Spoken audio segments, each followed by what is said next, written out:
True spiritual realization is not the ability to speak cleverly about consciousness, non-duality, enlightenment, or philosophy. It is a transformation of the whole human being: body, breath, nervous system, emotions, instincts, perception, and awareness. Yoga and Tantra describe this transformation through the union of prana and apana.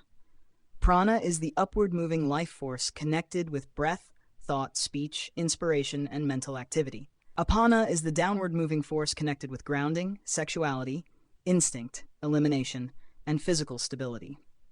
In ordinary human life, these forces are divided.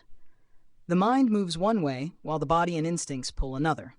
A person may become intellectually brilliant and spiritually articulate while remaining emotionally restless, sexually compulsive, inwardly fragmented, anxious, vain, or psychologically unstable. The union of prana and apana represents the ending of this inner division. Through breath discipline, meditation, silence, self-control, devotion, concentration, and the grace of Goddess Shakti, the opposing energies begin to harmonize. Breath becomes calmer. Thought slows down. Awareness becomes steady. The nervous system settles. Presence deepens. Spiritual understanding stops being theoretical and becomes lived reality. This is why breath and presence reveal more than words. Words can be memorized, rehearsed, and performed. Philosophical sophistication can be cultivated without inner transformation.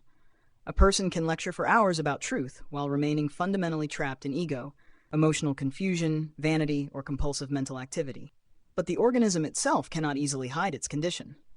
Restlessness appears in the breath. Ego appears in constant self-display. Inner fragmentation appears in instability, emotional drama, manipulation, or lack of groundedness. Real realization changes the entire human instrument. It alters how a person breathes, behaves, reacts, speaks, moves, relates, and exists in silence. It produces integration rather than performance. For this reason, spiritual authority cannot be judged primarily by eloquence, charisma, intellectual originality, or emotional impact.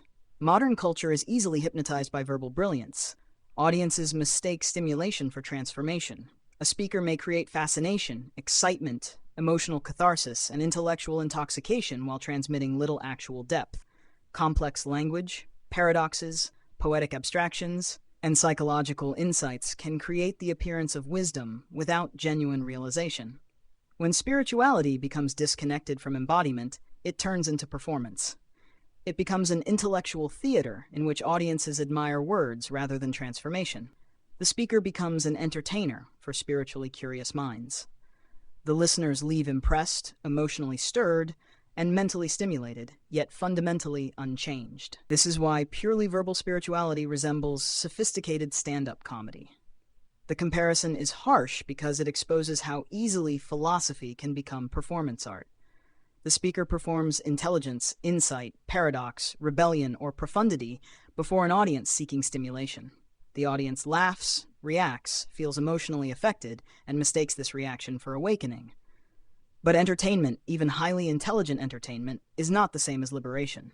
Real spirituality produces embodiment. It creates groundedness, stillness, humility, balance, depth, and inward coherence. The intellect becomes aligned with the body, instinct, breath, and awareness instead of floating above them.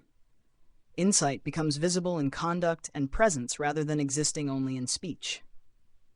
Without this embodiment through the harmonizing of prana and apana by the grace of Goddess Shakti, spirituality easily collapses into refined rhetoric.